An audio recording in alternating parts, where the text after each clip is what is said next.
was structured around religious doctrine, social roles, and property rights, and all three had a lot to say about who could love whom. Spoiler alert, it was usually a man and a woman within marriage, preferably for the purpose of making more villagers.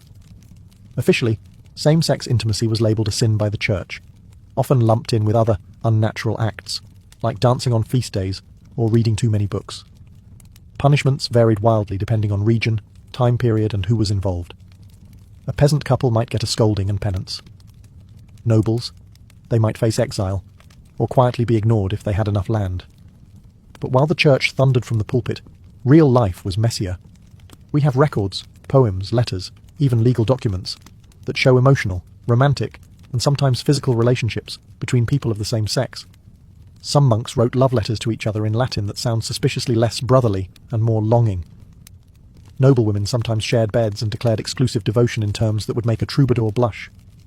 Medieval Europe also had social structures that blurred lines.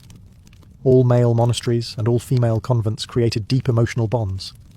Knightly brotherhoods were full of vows and affectionate language.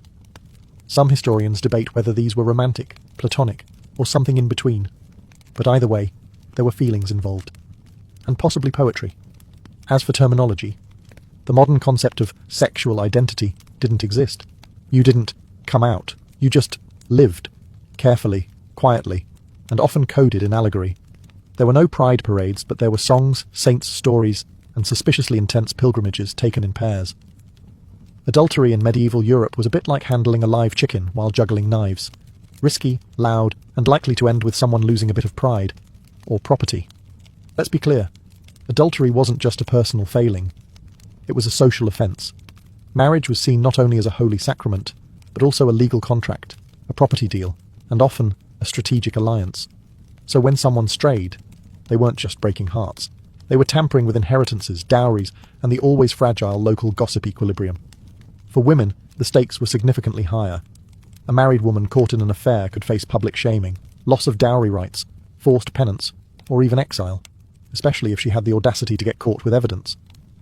Adulterous noblewomen might find themselves imprisoned, divorced, or, in extreme cases, discreetly removed from court life.